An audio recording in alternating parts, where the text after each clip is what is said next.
Okay, good afternoon and very good morning to you all. I hope you're doing well. So, today we'll be talking about subjective poetry.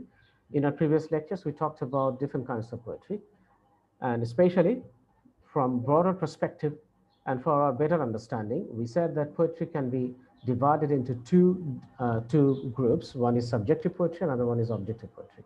Now, today in our lecture, we'll focus on subjective poetry. Okay, now let's move on to the next slide.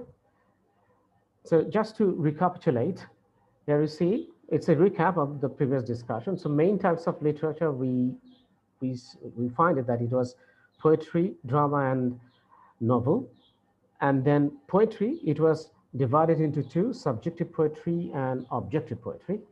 And under the banner of subjective poetry, we have lyric, sonnet, elegy, ode, and in the objective poetry we have epic, ballad, and dramatic monologue. So today we'll focus on, excuse me, subjective poetry. Now, before we move on to the different types of subjective poetry, let's have a very basic understanding of subjective poetry. What is it? Now, if you just take a look at the screen, you can see in the first paragraph, it says that the subjective poetry deals with the poet's own thoughts and emotions. It deals with what the poet personally thinks and feels within. So it's about his personal feelings, about his personal emotions and thoughts. And whatever he thinks and whatever he feels, uh, and that comes from within. That means that comes from the mind of the speaker or the poet. So that is the, you can say, the very basic idea of subjective poetry. That means it's very personal expressions you can find in the subjective poetry. The subjective poetry is highly personal. It appeals more to our heart. We generally try to gather some information about the poet through his work of art. So you can see that it is very much personal, and also it appeals more to our heart than to our head. So it's not about your head; it's about your heart. That means it will attract your emotion. It will make an appeal to your emotion, and thus actually we'll try to explore information about the author, about the speaker, about the writers, especially about the poet, uh, after analyzing their poetry. So if you analyze the poetry, then you can find their very personal emotion there in their poetry. As we can see in most cases, we can find that this very subjective kind of poetry, you can find it in the romantic poetry, especially by William Wordsworth and Samuel Taylor Coleridge, the romantic poets. We'll come to those points later, but now here, as you can see, the subject matter of the subjective poetry is closely connected with the poet, for it deals with his own thoughts and feelings. But it becomes very difficult for the reader to tag his work as subjective and objective. So sometimes, as readers, actually, we find it difficult to find, to make the demarcation line or to draw the demarcation line between the subjective and the objective. Uh, it overlaps in some cases. যে অনেক সময় দেখা যায় যে subjective poetry এবং objective poetry এই দুইটারই component কোনো কোনো কবিতাতে মিশে যায়, তখন ওটা ঠিক সাবজেক্টিভ পোয়েট্রি না অবজেক্টিভ পোয়েট্রি এটা আমাদের জন্য ডিটারমিন করা একটু কঠিন হয়ে যায়. So that's why it says that sometimes it gets difficult to tag a poet's work as subjective or objective. ওটাকে ট্যাগ করা বা ওটাকে সাবজেক্টিভ বা অবজেক্টিভ পোয়েট্রি হিসেবে একটা ক্লাসিফাই করা, it becomes very difficult for the readers. Now, more about subjective poetry. Now, here you see the lyric, elegy, sonnet, and ode. So you can see these are the four basic types of subjective poetry, poetical forms of subjective poetry. So they are the poetical forms of subjective poetry. William Wordsworth's Tintern Abbey and Percy Shelley's Ode to the West Wind are fine examples of personal poetry. So it's William Wordsworth, he wrote a poem that is Tintern Abbey. It's about his childhood memories. So actually he recorded his childhood memories and different other memories in Tintern, and his memories, especially in Tintern Abbey. So Wordsworth's memory that is recorded in the Tintern Abbey, that is very personal. So he talked about different places, and especially the Tintern Abbey is a specific place. He went there, he visited that place, and his memories related to that place, actually, he recorded in this poem. And also, Way to the West Wind In this ode also Perseus said his personal feelings and opinions can also be found there. So these are the fine examples of personal poetry. Today's lecture, I have already put some examples of poems from different poets. So it will come later. So just have patience. We can get some idea of Charles Lamb's life from his essay of Aeneas. So you see, there are also essays from where also we can find the personal experience of a person's life, a writer's life, from their essays. For example, Charles Lamb's essay of Aeneas. So if you read the essays of Aeneas, from there actually you can come to know about Charles Lamb's personal expressions, his experiences, and his emotions. If you read these essays, and also some autobiographical elements you can find in John Milton's great epic Paradise Lost.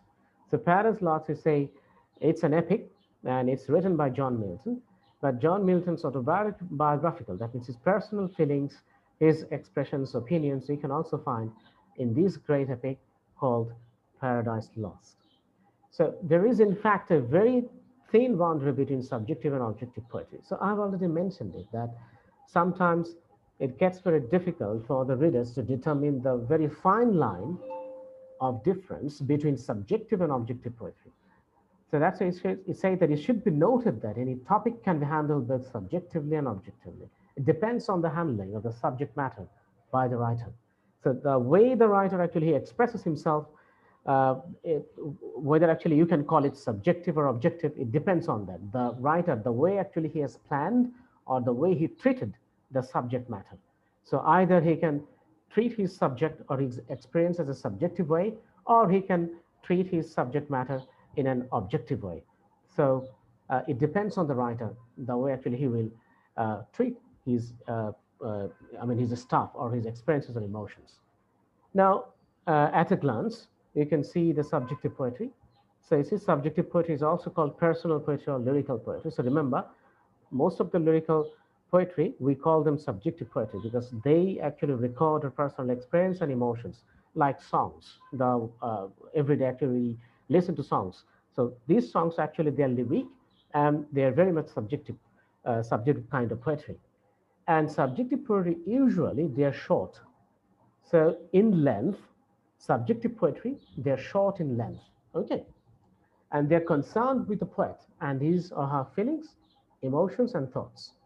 And I have already mentioned that lyric, sonnet, elegy, and ode are the most important forms of the subjective poetry. So whatever we have discussed in this slide, very briefly you can understand it from these. This is the summary of the whole discussion that I've already talked about the subjective poetry.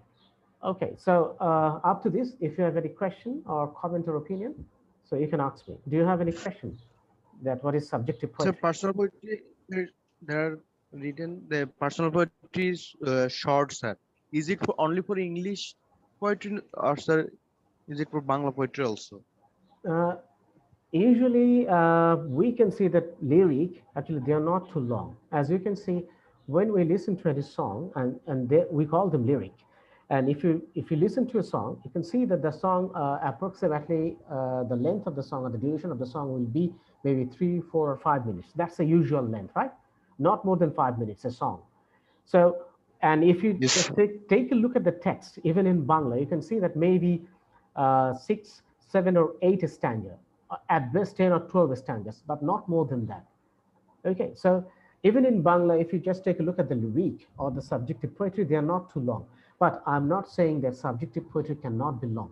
Subjective poetry can also be long. If you just take a look at the poet Joshimuddin's poem, Kabur, you can see that that poem is long, but Yes, sir. that is a personal poem. It's a subjective poetry because he has recorded his personal feelings about his grandfather and his grandma or granny. You see, so you can see Yes, that sir. even in the subjective poetry, you can find that they will try to record their feelings, and it can be long. And in that, and also I can say that the Kobor, that very poem actually, it's a kind of it's an elegy. Elegy actually, it is written in the form to mourn the dead. কেউ মারা গেলে তার জন্য যে শোক প্রকাশ করা বা তার প্রতি যে ভালোবাসা প্রকাশ করে যে কবিতাগুলো আমরা লিখি তার স্মৃতিকে স্মরণ করে, we call them elegy, in Bangla we call them শোকগাথা। শোক গাথা আমরা যেটাকে বলে থাকি, ঠিক আছে? Okay, so it can be long, but usually they're short poems. Okay, Asif, is that clear? O- okay, sir. Okay, fantastic. Sir, Now, yes, what yes. is epitaph, sir? Epitaph, actually, it's a very small poem, and it is written on the grave. You can see in the graveyard. If you just take a look, and if somebody is very famous, especially the poets and the writers, usually they write their own epitaph. It doesn't mean that epitaph has to be always a poem. It can be a poem and not a poem, but epitaph is written, especially on the gravestone that we call. So on the gravestone, some kind of quotation or a stanza from a poem that is written on the gravestone of a dead person. Okay, the person who is actually buried in the grave. So in front of his grave there is a gravestone, and on the gravestone there is something written. Uh, it may be a quotation from his own writing or maybe someone else's writing. Doesn't matter. So that we call epitaph.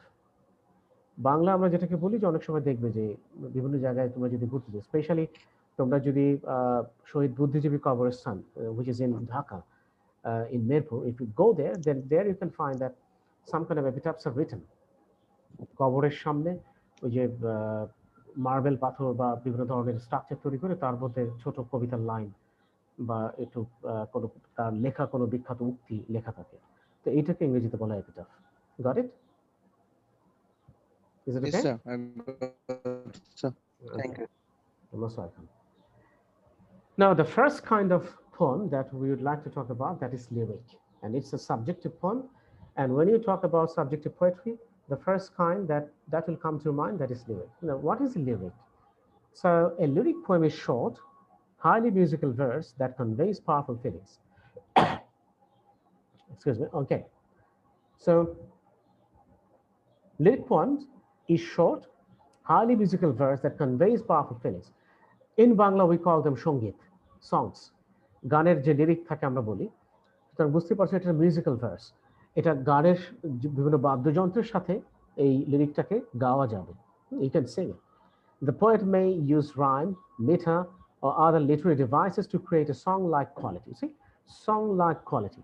So if a poet wants to create this song-like quality, then he or she has to use rhyme, meter, or other literary devices. Like he has to create an image, or he can use metaphor, alliteration, assonance, consonants, different kinds of or internal rhyme. Also, he can use, he or she can use. I mean, to create the song-like quality in the poem. And also, unlike narrative poetry, which chronicles events, lyric poetry doesn't have to tell a story. So usually, lyric poetry, they don't tell a story. Just a simple event actually they can talk about. In the narrative poetry, we can see that it will narrate, like ballad, it will narrate a story. আমরা narrative স্টোরির মধ্যে দেখি যে এটা গল্পের মতো করে অনেক কিছু বলে যাবে কবিতার আদলেই, কিন্তু সেটা গল্প বলছে আমাদেরকে, টোটাল একটা স্টোরি সেটা শেষ করছে। কিন্তু লিরিকের ক্ষেত্রে আমরা দেখবো যে এটা আসলে সেই অর্থে কোনো গল্প বলে না, এটা একটা ফিলিংস, ছোট্ট একটা ফিলিংসকে ছন্দের আকারে সাজিয়ে তার মধ্যে একটা সং লাইক কোয়ালিটি তৈরি করা হয়। বুঝতে পারছো? So that's actually we call it lyric. Got it? Is that clear? Yes, sir. Got, sir. Yes, sir. Okay, great. Sir, Yes, please. is it a form of poetry, sir? Is it a form of? Lyrics, sir. The So, lyric is a form of poetry. yes, certainly. Lyric is a form of poetry, and one of the most popular forms of poetry, you can say, that is lyric. Okay. Now, a lyric poem. But we found, sir, in your Yes. there are first lecture we found, sir, there are 10 types of poetry, sir. But lyric, Sorry, I didn't get it. Yes. You're saying sir, something. in your first lecture we found, sir, 10 types of poetry, sir. Mm-hmm. Okay. But there are no one name like lyrics, sir. Actually, it is written in the First one is haiku. Yes, yes. Go on. First one Oh, is. sorry. So I'm not getting your question. But anyway, Now, here you see a lyric poem is a private expression of emotion by a single speaker. So, in the lyric poem, we'll see a single speaker. As you can see, if you listen to the band music in Bangladesh, so those are lyrics. And for example, maybe Ayub Bachchu, actually, he is singing a song. So, that is his expression. And he is a single speaker. He's talking about his personal experience or personal emotion in that lyric. So in this way, to say that it's a single speaker and his expression and emotions will be there. So that is the lyric. And for example, American poet Emily Dickinson described inner feelings when she wrote a lyric poem that begins, I felt a funeral in my brain and mourners to and fro. I have put this poem, I mean, in this text, in the slides. It will come later, and also you can listen to the audio. Then you will find it very interesting. So you see, Emily Dickinson, a famous American poet, she actually wrote this poem. I felt a funeral in my brain and mourners to and fro. This is very interesting. You see, this is uh, her personal experience. She is alive. She is not dead, but still she can feel the funeral. You know the funeral. You understand funeral, right? Tahin, what Yes, does it sir. mean? What does it mean, funeral? Tahin, are you there? Yes, sir. So what does it mean, funeral? Can you tell me what does it mean? No, sir. Okay, who can say what does it mean, funeral? Sir, shok jatra or Uh, like something in like that. Bengali, we call it Shob Jatra. However, Shob or Shob. Shob means Bengali, it means uh, not Donto Shob. Talebo Shob or Shob. Shob Jatra. Tali process. Exactly. That is funeral procession. But here I'm saying funeral. Okay, no problem. But still, you're very close to that meaning. Funeral means আমরা বাংলা যেটাকে বলে অন্ত্যেষ্টিক্রিয়া কিংবা মৃতদের দাফন করার যে কাজটা সেটাকে funeral বলে। Okay? Yes, sir. So দাফন বা মৃতর যে সৎকারের কাজ এই সৎকার করার কাজটিকে বলা হয় funeral. So you see, she is alive, but still she can feel the funeral in her brain. Isn't it very interesting? So you can see she is alive, but still she can feel the funeral in her brain. So that's why she says that I felt the funeral in my brain and mourners to and fro. Can you tell me what does it mean, mourners? Mourners. Shauna, what does it mean, mourners? Shok. Mourners, Shauna, can you tell me? No, sir. You see, vocabulary is a big challenge for you people. That's why you don't understand the lectures. Shok focus, sir. Mourners means the people actually who cries for some over a dead body. যারা একজন মানুষ মারা গেলে তার জন্য কান্নাকাটি করে, যেমন ফ্যামিলি মেম্বার্সরা, মানে যারা শোক প্রকাশকারী, শোক করে যারা কান্নাকাটি করছে মৃত ব্যক্তির জন্য, আমরা তাদেরকে বলি mourners. Understood? Yes, sir. Yes, sir. Okay. So I felt the funeral in my brain. So in her brain, she can feel the funeral and mourners to and fro. And she can feel that mourners, that means people who are crying for her because she is dead, and people who loved her, they are crying for her, and she can feel them that they're also walking here and there. So they're everywhere. She can feel them. So this is very interesting kind of feelings, and it's a kind of personal feelings that she is trying to express through this poem, and it's a lyric poem. Now, from this understanding, we can say that key takeaways, that means what are the main key points, or what are the key points of lyric, or what are the main points of lyric poems. See that the term lyric is derived from the Greek word lyre, which means a musical instrument. You see, Lyre, lyre. Lyre is a kind of musical instrument. It is made of strings. There are many strings in the lyre. So uh, in Greece, I mean, you see, the many years back, 5,000 or 6,000 years back, in the ancient times, you can see these Greek people, they used to play lyre and they used to sing with, with the help of this instrument. So they're playing the lyre and they will sing together. So that's why the poem that were used to sung, they used to sing with the help of the lyre, they call it lyric. Okay, so when you sing a song with the help of a lyre, that is called lyric. So from there, actually, this very term lyric, actually, it has been derived. So lyre is a musical instrument, and from there we have got this word lyric. Got it? Is it okay? Yes, sir. Okay, fantastic. Now, it is a short song sung with lyre. That is the musical instrument. Lyre. Sorry, actually, I forgot to put a photo, a picture of lyre here. So next time I'll show you what is lyre. It is a musical short poem. It expresses a single mood or feeling. It is concerned with the poet. It is concerned with the poet. The general subjects of lyric are life. Excuse me. The general subjects of lyric. That means the lyric poem usually it deals with life, love, death, and such others. I mean, personal kind of emotions or feelings. So life, love, death, they're very personal kinds of feelings, and also some other personal feelings. Actually, they deals with. It deals with. Now, for example, Robert Burns' A Red, Red Rose. So it's a poem. I will also you will also find it there on the screen later on. Now, here is a little bit about the origin of lyric poet, but I will share the slides with you, so I don't want to go through all these things. Otherwise, actually, we'll not be able to cover all the types of lyric poems. So here is very briefly the origins of lyric poetry. Actually, it has been described here, so you can read it yourself by yourself. I will share the PDF of today's discussion with you later on. Now, here, let's see. Now, here is the poem. William Wordsworth's The World is Too Much. Let me check. The world is too much with us.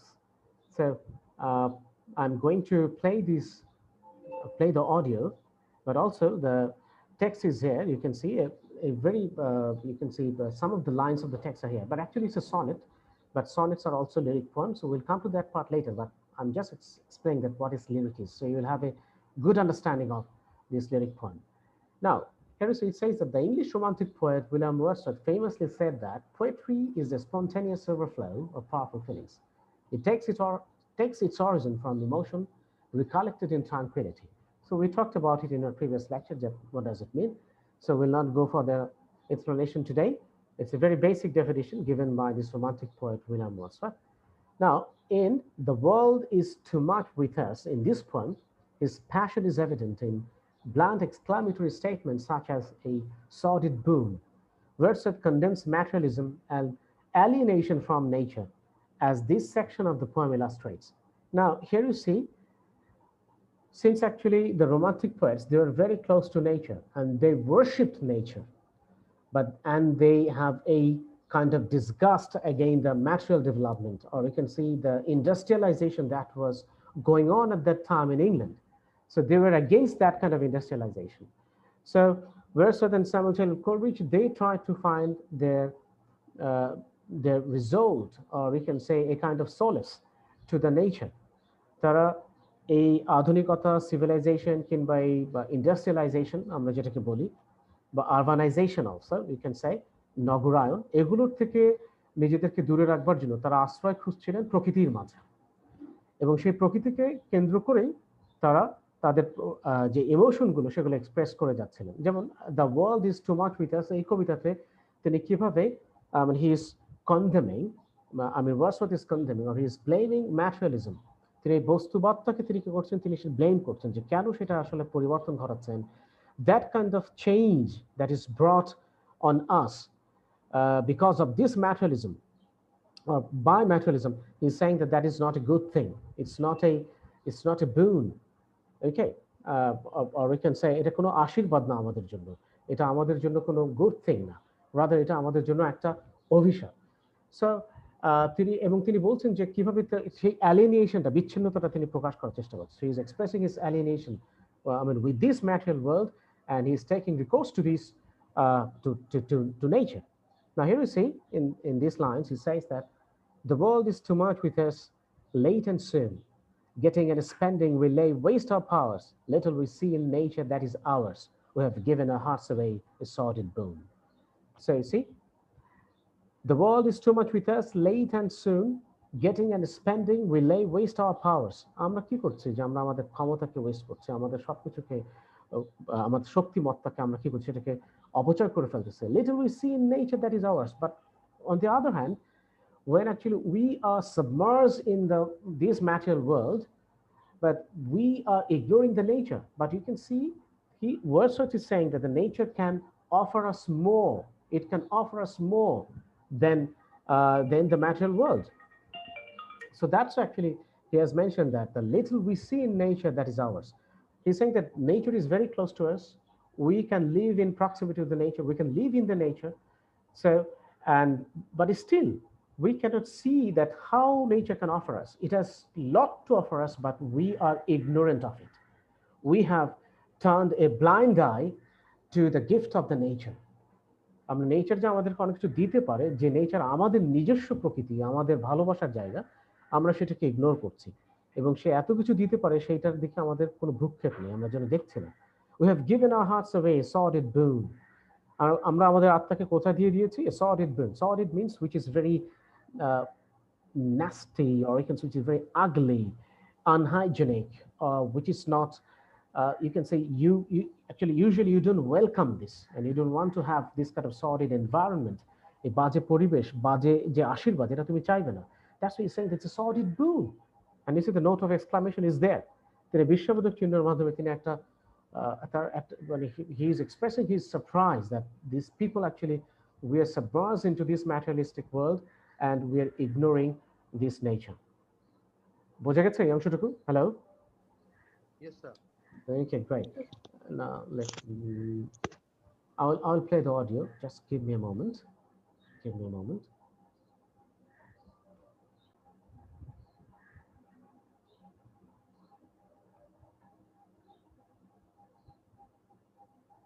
Okay. Now listen to this recitation.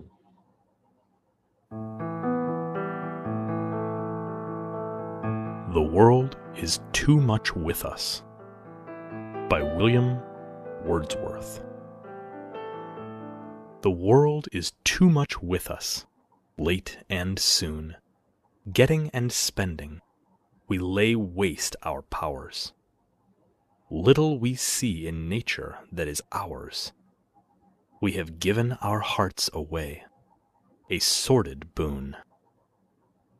This sea that bears her bosom to the moon, the winds that will be howling at all hours, and are upgathered now like sleeping flowers.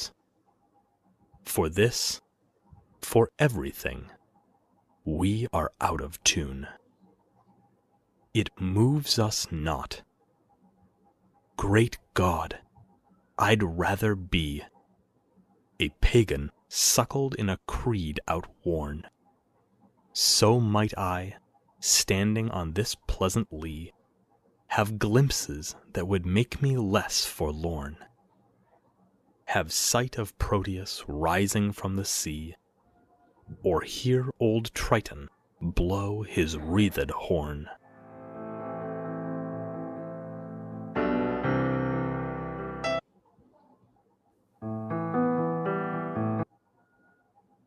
Okay. Hello? Yes, sir. So you see, this is lyric poem. So his personal experience, actually, it has been recorded there. And now we have come to know, so it's not about death, it's not about love, it's not about hatred, but it's a kind of frustration, a kind of despondency that actually he's expressing through this poem, right? তার একটা হতাশা তিনি প্রকাশ করছেন না, যে আমরা বস্তু জগতে নিমজ্জিত হয়ে কিভাবে প্রকৃতি থেকে আমরা নিচ্ছি না, আমরা প্রকৃতির কাছে যাচ্ছি না। So we are destroying the nature and we are also destroying our own nature. আমরা নিজেদের ভেতরকার যে নেচার, যে ক্যারেক্টারিস্টিক, যে trait as a human being, সেটাকেও আমরা নষ্ট করে ফেলছি। So we are getting artificial, আমরা কৃত্রিম হয়ে উঠছি through ignoring the nature and it's contribution and it's gifts in our life. Understood? Okay? Yes, sir. Okay, great. Now, there is another poem by a British poet, Christina Rossetti, composed a dirge in rhyming couplets. The consistent meter and rhyme create the effect of a burial merge. The lines grow progressively shorter, reflecting the speaker's sense of loss, as this selection from the poem illustrates. So here you can see a dirge actually is a kind of song, and he says that it's a burial march. Burial march means the funeral procession that I'm saying, I have already mentioned in just a few minutes earlier.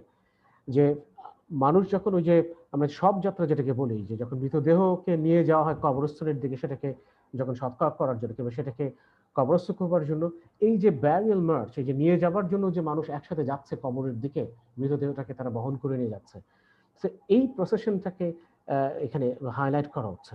So এবং দেখো এটা short reflecting the speaker sense of loss. So the speaker actually he is expressing his sense of loss, that he has lost someone loved one. এই সেইটাকে তিনি প্রকাশ করছেন, যে প্রিয়জনের হারানোর বেদনাটাকে তিনি প্রকাশ করছেন এই কবিতার মধ্যে দিয়ে। So now here is a selection of that poem, you see, the dirge by Christian Rossetti. So I'll recite it to you.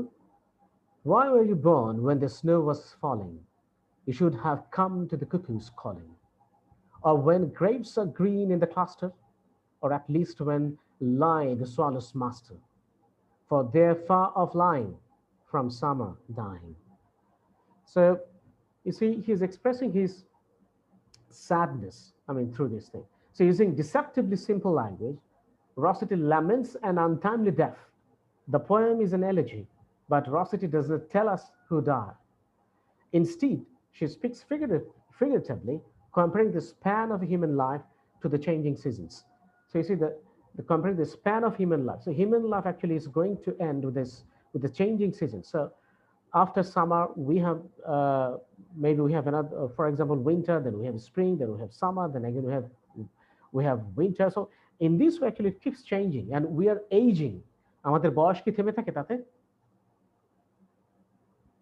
Season চেঞ্জের সাথে সাথে আমাদের বয়স বাড়ে না? হ্যালো, ওই এক্সপ্রেশনটা উনি নিয়ে আসছেন যে আস্তে আস্তে আমরা মৃত্যুর দিকে ধাবিত হই। তাই এরকম করে একজন মারা গেছেন, আনটাইমলি ডেথ। উনি বলছেন এটা একটা কি বাংলা যেন এক্সপ্রেশনটা কি, আনটাইমলি ডেথ, অকাল মৃত্যু বলে না বাংলাতে? তার অকাল মৃত্যুতে আমরা শোকাহত, এরকম এক্সপ্রেশন আছে না?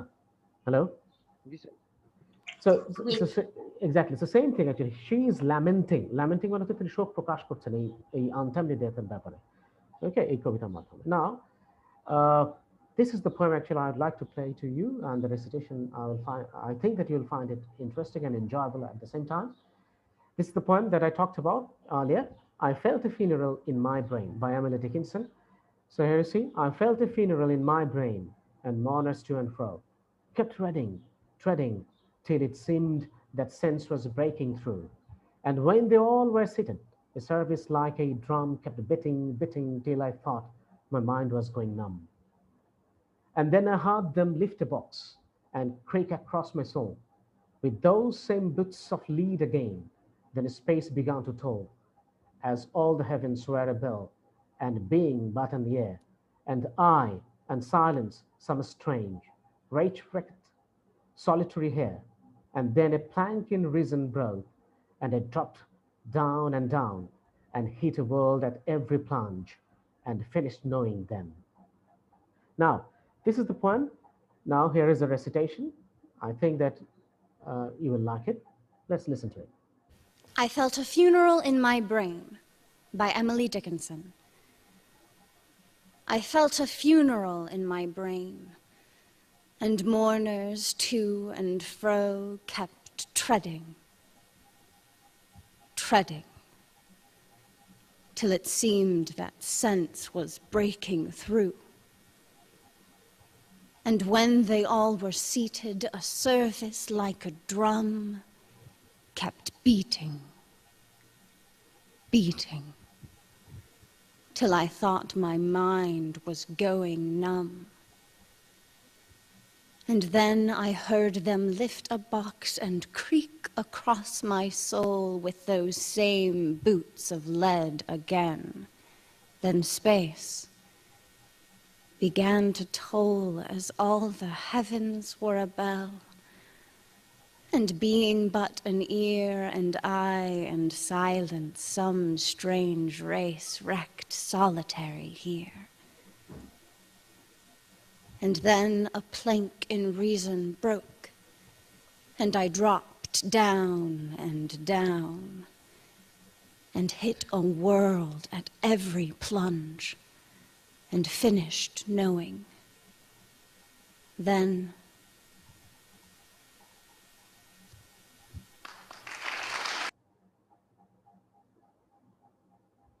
Okay, so Now I felt a tell me, what is your understanding about it?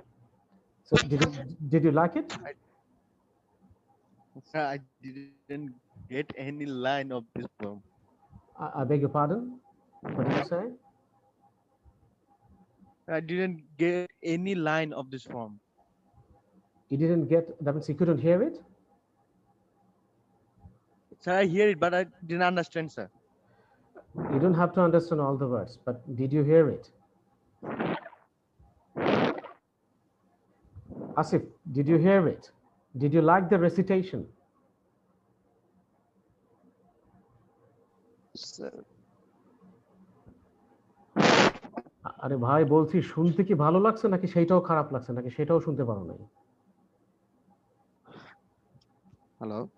হ্যাঁ আসিফ তুমি কি শুনতে পাচ্ছ? আচ্ছা আসিফ স্যার আর কেউ একটু রেসপন্ড করো না, ওর নেটওয়ার্কের সমস্যা হচ্ছে। why don't you respond you people? Yes, sir. So did you like it or not? এটা কি কোনো ভালো একটা আবৃত্তি ছিল না? শুনতে পাচ্ছেন, sir? Hello hello Shauna, Tahin, so did you like the recitation? Wasn't it beautiful? Yes, sir. ছিল And when I was reciting, you can see the text, it was there. When I was reciting, the text was there on the screen, so you could have followed them. তখনও তো দেখা যেত, আমি যখন পড়ছি তখন তো স্ক্রিনের উপরে টেক্সটটা ছিলই। তোমরা যখন আমার সাথে ক্লাস করছো তখন স্ক্রিনটা দেখো না, নাকি জাস্ট কানে দিয়ে শুয়ে আছো, ঘুমাচ্ছ, শুয়ে শুয়ে শুনতেছো না আরাম স্যার, করে? শুয়ে তো নেই। আমি স্লাইডগুলো কেন দিচ্ছি, যাতে তোমরা ট্র্যাকে থাকো, সেই জন্য তো স্লাইডগুলো শেয়ার করো নাকি?